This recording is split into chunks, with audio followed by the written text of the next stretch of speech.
గురువు గారు అంటేనే సర్వం గురువే. ఎంత నమ్మకం, ఎంత విశ్వాసం, ఎంత శరణాగతి.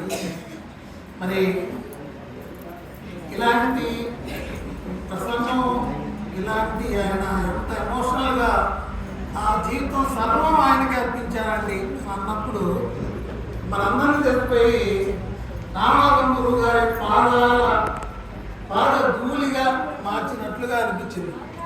మరి మీరందరూ కూడా నాకు గత 15 సంవత్సరాలు 20 సంవత్సరాల నుంచి పరిచయం. ఉదయం, మధ్యాహ్నం, సాయంత్రం మరి మన పేటల్లో సత్సంగాలు పెట్టుకోవడం. మరి గురువు గారు ఎప్పుడు గురువు గారికి చేయకుండా కార్యక్రమం ఉండదు. రోజుకి 2 సార్లు గురువు గారు తలుచుకోవాల్సిందే.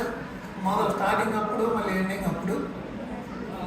ఉదయం, సాయంత్రం అసలు వీళ్ళు ఎట్లా నడిపిస్తున్నా అంటే ఎప్పుడు చూసినా కూడా ఒక్కలో ఇద్దరు ఉండే ఉంటారు. మరి ఆ కార్యక్రమం నిర్విఘ్నంగా జరుగుతూ మరి పాదయాత్ర చేసుకుంటే ఇక్కడికి వచ్చారంటే వీళ్ళు మామూలు శిష్యులు కాదు. గురువు గారు మరి గురువు గారి విశిష్టత ఏమిటి అంటే గురువు గారిని మేము చూడలేదు, కానీ మీ ద్వారా గురువు గారిని చూస్తున్నాం. మరి ఆ గురువు గారు మాకు మిమ్మల్ని అందరినీ బంధువులుగా మార్చారు. వ్యక్తిగతంగా కూడా ఏదైనా కష్టం వస్తే మరి నా కష్టం వచ్చినప్పుడు ఒక 15 మంది మరుసటి రోజే వచ్చి అందరికి కనపడి కళ్ళనీళ్ళు పెట్టుకుంటే నాకు కూడా ఎంత ఆనందంగా కూడుకున్న ఆత్మ బంధువులు వీళ్ళు అని అనిపించింది.